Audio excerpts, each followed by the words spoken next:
All right, ready to dive in. This time, it's all about royalty, and we're heading straight to London. Sounds right up my alley. This newsletter, Love to Visit London, it's got all sorts of royal tidbits. Yeah, it's amazing how much they packed in there. And the Buckingham Palace section, right? They really make you feel like you could just walk through those gates as a guest. Yeah, it really brings you right into it, like you're part of it all. Speaking of, those foot guards with the big bearskin hats, they're responsible for protecting everything, right? But what's their story? Oh, they've got a long one. 1660, that's when they started, back when the monarchy was restored. Wow, so they've been around. And there are actually 5 different regiments, each with their own whole history. Wait, really? Ah, I thought they were all just, the foot guards. nope. Like the Grenadier Guards, they're the top dogs. They were at Waterloo and all that. Then you've got the Coldstream Guards, oldest ones still going strong. So when you see them at the palace, you're seeing, what, centuries of history? Exactly. Each soldier, each button, it all means something. Mind blown. So, gotta ask about the Royal Standard flag, too. The newsletter mentioned it. Yes. That's the monarch's own flag. You only see it when they're actually there. Palace, Windsor Castle, even a ship. So it's not just decoration, it actually tells you something. Oh, yeah, big time. Like the king is in the building Yeah, kind of thing. Back in the day, that's how you'd know. makes sense. And the newsletter had a picture of Madame Tussauds. Anything more to it, royalty-wise, than just the wax figures. Well, she herself was quite a character, lived through the French Revolution, started by making death masks, the guillotine, all that. Whoa, that's a little dark for a wax museum. It is, right.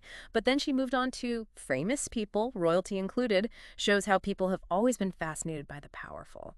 So it's not just a tourist spot. It's like, look at how we see fame and power, how that's changed. Exactly. You never know what you'll find in history, even in a wax museum. So many little details, like who knew buttons could be so important? It's amazing, right? And talking about hidden things, the color nurple, they mentioned it in the newsletter. Yeah. Royal purple, everyone's heard of it, but like why purple? Goes way back, you see. The dye for it. Crazy expensive, hard to make. Only emperors, kings, that kind of crowd could get it. So it's like more than a color, it's a statement. Totally. Ceremonies, clothes, even like those royal crests and things. Purple's everywhere, if you look. I'm gonna start paying attention now. Um, Shifting gears a bit, Croydon, what's the deal there, royalty-wise? The newsletter talked about transport links. Right, so maybe no palace right there, but it shows you a different side of London, how it changed. They were saying art, food, all that, becoming a center. Exactly. And for the royal history buff, like the Museum of Croydon, it's got all these artifacts, tells the story of the area, how the monarchy fits in. So you see, like, not just the big picture, but how it affected regular life. Exactly. History's everywhere in a city, not just the fancy buildings. Like a puzzle, right? Yeah. Big picture, small pieces, it all matters. And that brings us back to that walking through the gates idea. It's not just about the palace, it's about understanding London's whole story, royalty included. And Croydon's part of that, in its own way. It broadens the picture how royalty affected everything, not just ceremonies and all that. Feels like every corner of London has some royal connection. You're not wrong. Explore a bit, you'll be surprised what you find.